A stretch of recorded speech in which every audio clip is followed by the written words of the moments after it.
Varicose veins కి సరైన చికిత్స కోసం సంప్రదించండి ఎవిస్ హాస్పిటల్. నమస్కారం.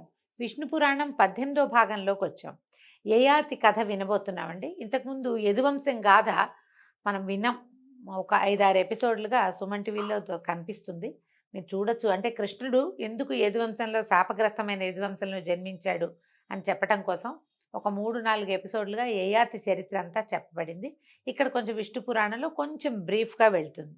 అయితే శుక్రుడు తన కుమార్తె అయిన దేవయానితో అట్టే ప్రేమగా ఉండకుండా అల్లుడు శర్మిష్ఠతోటి ప్రేమగా ఉంటున్నాడన్న కోపంతో యయాతిని ముసలివాడివైపోమని శపించాడు, వృద్ధాప్యం వచ్చేయాలి అని. అయితే ఈ ముసల్తనాన్ని ఓడ్చుకోలేక యయాతి శుక్రుడిని ప్రార్థించి అనుమతి పొంది ఒకనాడు తన కొడుకులందరినీ రప్పించి ఇలా అడిగాడట: ఈ ముసల్తనం వల్ల భోగానుభవం లేక చాలా చింతకి గురయ్యాను. నా కోరికలు తీరే వరకు మీలో ఎవరో ఒకళ్ళు మీ యవనాన్ని నాకిచ్చి ముసల్తనం తీసుకోవాలి. ఎవరైతే ఇట్లా తీసుకుంటారో వాళ్ళకి రాజ్యాధికారం ఇస్తానని అన్నాడు. అనేసరికల్లా ముసల్తనం అంగీకరిస్తారా ఎవరైనా? ఉన్నట్టుండి ఓ 24-26 సంవత్సరాల పరువంలో ఉన్నవాడికి 70-80 ఏళ్ల వృద్ధాప్యం, కాళ్ళు ఉనికిపోతాయి, కళ్ళు కనపడవు, చర్మం ముడతలు పడిపోతుంది, స్త్రీ సౌఖ్యం ఉండదు, ఆహార సౌఖ్యం ఉండదు, నిద్రా సౌఖ్యం అసలు ఉండదు.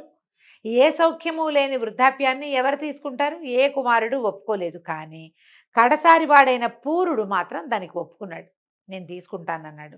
అయితే యయాతి పైనున్న 4 కుమారుల మీద కోపం తెచ్చుకుని, మీ కొడుకులు రాజార్హులు కాకపోదురుగాక అని శాపం ఇచ్చి పూరునికి తన ఆ ముసల్తనాన్నించి వాడి యవనాన్ని తాను గ్రహించి చిరకాలం యథేచ్ఛగా కామోపభోగాలు తన భార్యలతోటి విశ్వాచి అనే అప్సరసతోటి కూడా యవ్వనం పూర్తిగా అనుభవించి ఒకనాడు తన మనసులో ఇట్లా అనుకున్నాడట: ఇన్నాళ్ళు వివిధ భోగాలు అనుభవించాను, వెలితి లేదు, స్థల వెంట్రుకలతో సహా శరీర బలం జీర్ణించిన ముసల్తనం వచ్చినా కూడా ఆశలు జీర్ణించవు.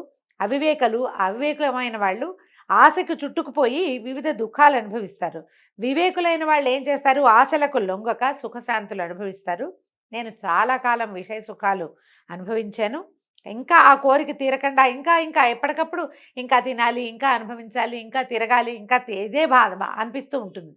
కాబట్టి ఇక చాలు, ఈ ఆట కట్టించాలని అనుకుని ఈ సుఖాలు భోగాలు కూడా, సుఖభోగాలు అణచకపోతే అణగవు, వాటిని అణిచేయాలి. ఈ వయసు వచ్చింది, ఈ బాధ్యత వచ్చింది, పిల్లలు ఇంత పెద్దవాళ్ళు అయ్యారు, ఇంకా ఇది మానాలి అన్న ధోరణి లోపల వస్తే తప్పిస్తే శరీరం అణగదండి. ఇది ఇవాల్టి కథ కాదు, కలికాలంలోనే కాదు, ముందు కాలాల్లో కూడా ఎప్పుడూ శరీరము కామోపభోగాన్ని కోరుకుంటుంది. ఇంకా అడుగంటాలని ఒక గట్టి నిర్ణయానికి వచ్చి పూర్ణకు యవనం ఇచ్చి వారి నుంచి తన ముసల్తనాన్ని తీసుకున్నాడు. అతడికి పరిపాలకుడుగా పట్టాభిషేకం చేశాడు. తపశ్చర్య కోసం అడవికి వెళ్ళిపోయాడట. అయితే పూరుడు ఏం చేశాడు? నలుదిక్కులా కలిగిన రాష్ట్రాలకి వరుసగా తన అన్నల్ని పరిపాలకులుగా నియమించి అంతకు అధినేతగా తానుంటూ రాజ్యపాలన చేస్తూ ఉండేవాడు. ఇక యయాతి కొడుకులలో పెద్దవాడైన యదువు వంశ కథ చెప్తాను విను. యదువంశ వర్ణనండి మనం ఇదివరకు విన్నదే, ఇక్కడ ఇంకొక రకమైన వివరం కనపడుతుంది. చరాచర భూతకోటికి ధర్మార్థ కామ మోక్షాల్ని ప్రసాదించే నారాయణుడు అవతరించిన అద్భుతమైన గొప్ప వంశం యదువంశం. పరమ పవిత్రుడైన హరి కృష్ణుడనే పేరున ఆ వంశంలో పుట్టి ఆ పవిత్ర వంశ కథ విన్నవారందరికీ శుభాలు చేకూరుస్తాడు అని పరాశరుడు యదువంశ కథ వివరించి మైత్రేయుడికి చెప్పాడు. యదువుకి 4 కుమారులు, 4 పురుషార్థాల్లాగా ఉండేవాళ్ళట. సహస్రజిత్తు, క్రోష్ఠుడు, అనలుడు, నహుషుడు అని వాళ్ళ పేర్లు. వీళ్లలో సహస్రజిత్తుకి శతజిత్తు, వానికి హేహయ తాళజంగ వేణుహైలని 3 కుమారులట. హేహైనకు ధర్ముడు, వానికి కుంతలుడు పుట్టారు. కుంతలుని పేరుతోటే ఆ దేశానికి కుంతల దేశం అని పేరు వచ్చిందిట. కుంతలుని కుమారుడు సభాజిత్తు, అతని కొడుకు మాహిష్మంతుడు. మాహిష్మంతుని పేరే మాహిష్మతీపురమైంది. దత్తాత్రేయుల వారు ఉంటారు ఇక్కడ అని చెప్తారు. మహిష్మంతుని కొడుకు భద్రశ్రోణి, వాడి కొడుకు దుర్దముడు, వాడి కొడుకు ధనకుడు, అతని కొడుకులు కృతవీర్యుడు, కృతాగ్ని, కృతధర్ముడు, కృతాజుడు అనేవాళ్ళు. కృతవీర్యుని కొడుకు 1000 చేతులవాడు, వాడి పేరు అర్జునుడు.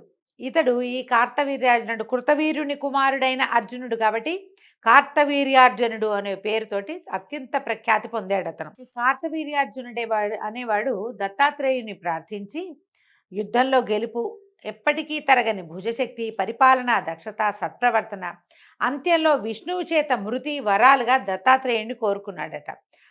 అలాగే వరాలు పొంది సూర్యుడిలాగా ప్రకాశిస్తూ శత్రువులను గెలిచి దీన సంరక్షణ చేస్తూ సప్తద్వీపాలతో సహా భూమిని ఒక్క చేత్తో పరిపాలించాడట. అతని ఐశ్వర్యానికి ఏలాంటి దెబ్బ లేదు. అలాగే అతని ఏలుబడిలో ప్రజలకు పేదరికం అనేది తెలియదట. అందరూ ధనేశ్వరులుగానే ఉండేవారు. యజ్ఞాలు నిర్దోషంగా 10,000 పైనగా చేసి దేవతలకి సంతృప్తి కలిగించాడు. పుణ్యమూర్తిగా విరాజిల్లాడు. అయితే ఈ కార్తవీర్యార్జునుడు ఒకనాడు కాంతలతో సహా వెళ్ళి నర్మదా నదిలో జలకేళి తలుపుతుండగా యక్షకిన్నర గంధర్వాదులను జయించి లోక విద్రావణుడుగా ఉన్నటువంటి రావణాసురుడు ఆ ప్రాంతానికే వచ్చి సేనతోటి బస చేశాడట. కార్తవీర్యార్జునుడి కాలం నాడు కాలమే రావణాసురుడి కాలంగా కూడా చెప్పబడుతోంది. అయితే స్నానం చేసి సంధ్యావందనం చేసుకుంటున్నాడట రావణుడు. అది తెలిసిన కార్తవీర్యుడు 1000 చేతులు చాచి నదీ జలాన్ని పొంగించాడు. ఆ పొంగటం వల్ల అటు ఇటు గట్టుపై ఉన్న చెట్లు తీగలు ముళ్ళడొంకలు ముమ్మరంగా కొట్టుపోయి రావణుడి మీద పడ్డాయి. దాంతో కోపించిన రావణుడు గడ్డుకు వెళ్ళి తన సేనతోటి కార్తవీర్యార్జునుడిని ఎదిరించాడు.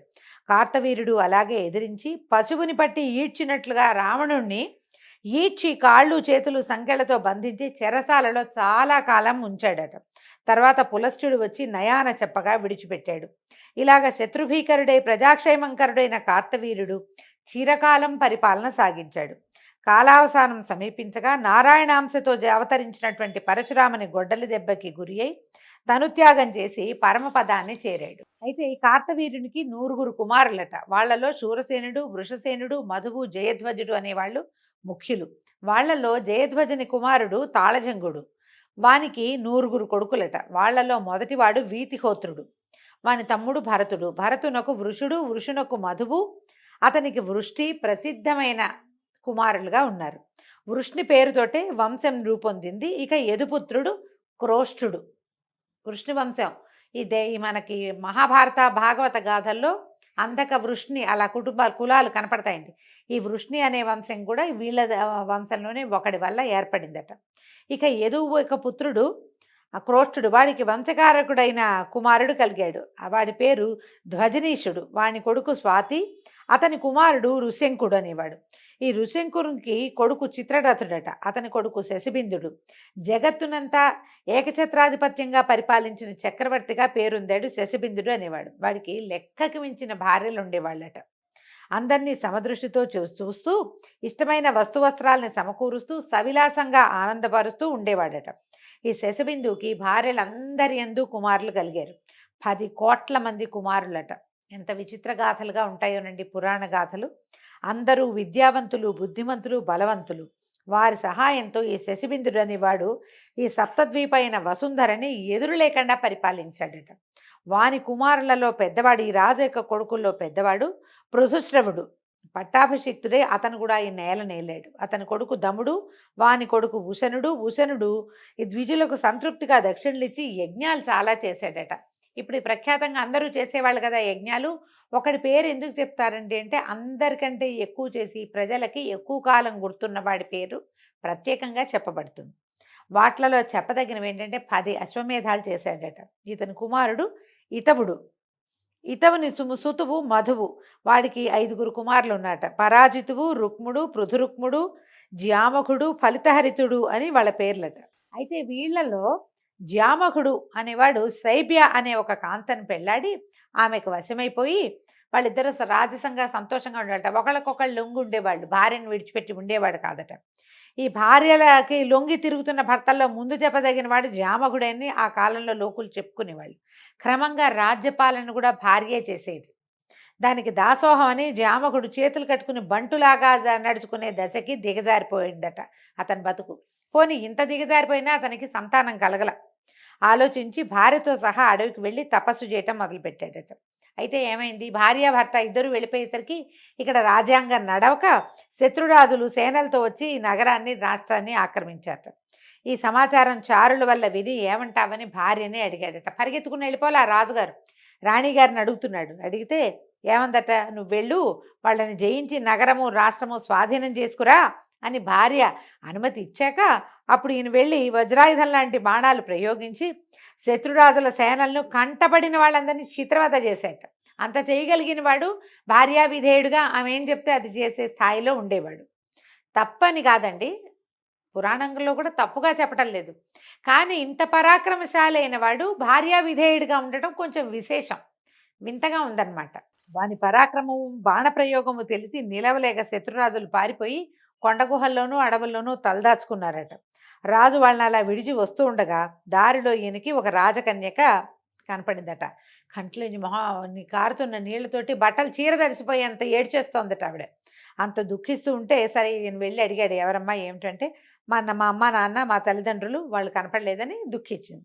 ఈయన ఏం చేశాడు, జామకుడు ఆమెను ఊరడించి ఆమె రూపానికి మురిసి ఓదార్చి ఆమెను వెంబడ పెట్టుకుని నగరానికి తీసుకుపోయాడు.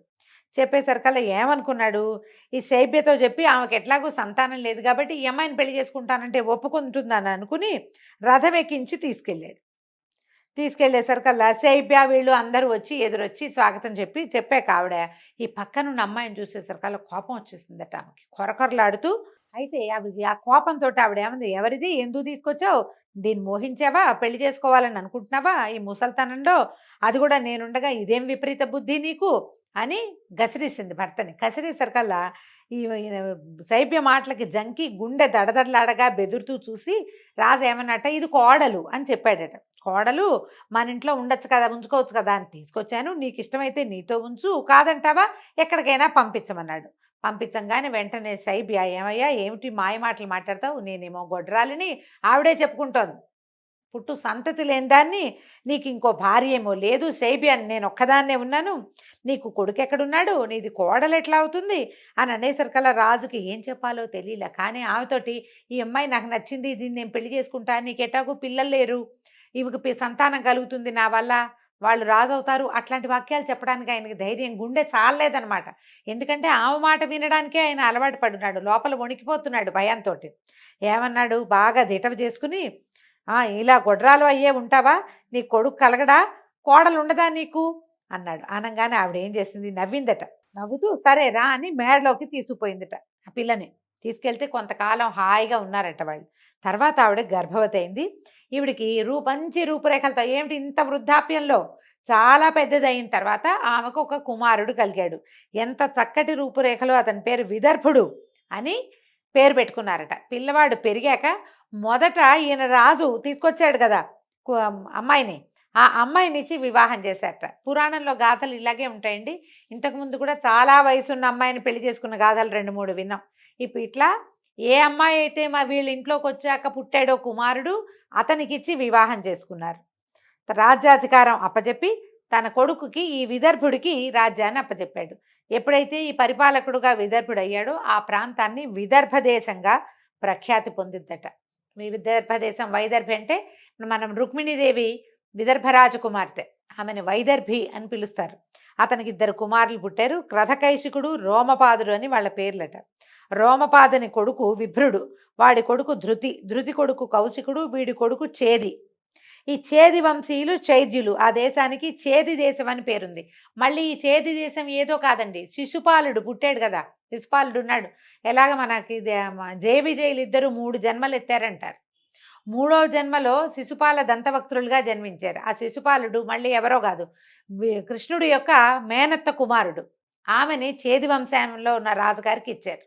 కాబట్టి ఈ శిశుపాలుడి చైద్యుడు అని కూడా పిలిచేవారు, చేది రాజు అనమాట అతను. ఈ క్రధకైశికుడికి ఇందుమతి అనే కూతురు, కుంతి అనే కుమారుడు కలిగాడట.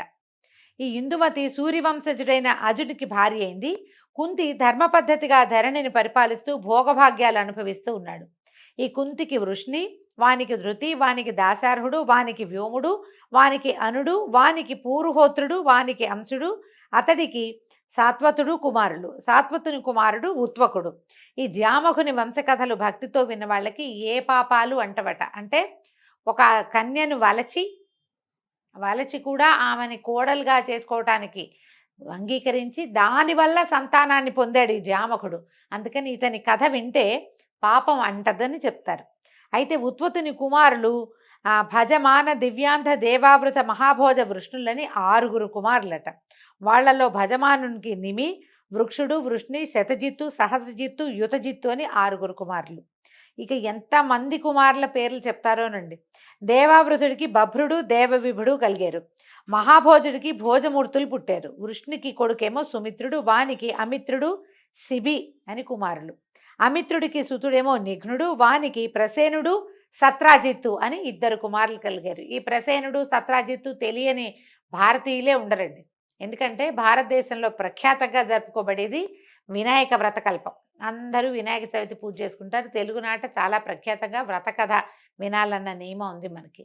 అందులో మనం ప్రఖ్యాతంగా చెప్పుకునేది కృష్ణమూర్తి మీద వచ్చినటువంటి శమంతకమణి దొంగతనం. ఆయన మీద పడింది కదా శమంతక వృత్తాంతం.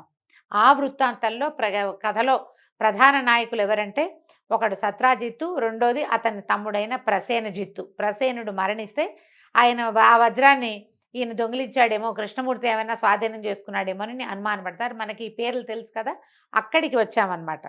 ఈ సత్రాజిత్తు బ్రహ్మాండ భాండాన్ని ఆవరించిన చీకటిని మటుమాయం చేసే వెలుగులు కలిగినటువంటి 1001 కిరణాలు కలిగినవాడు, కాలకర్త, పరాపర విద్యల చేత సాక్షాత్కరించేవాడును, త్రిమూర్తి స్వరూపుడును అయినటువంటి సూర్యభగవాను నిశ్చల శ్రద్ధాభక్తులతోటి తపస్సు చేసి ప్రసన్నుని చేసుకున్నాడు. భాస్కరుడు ప్రత్యక్షమయ్యాడు. ప్రత్యక్షమైన భాస్కరుడు సత్రాజిత్తుకి ఏం వరం ఇచ్చాడో, దానివల్ల ఆ వర ప్రభావంలో అతనికి ఏం లభించిందో రేపటి భాగంలో తెలుసుకుందామండి. నమస్కారం.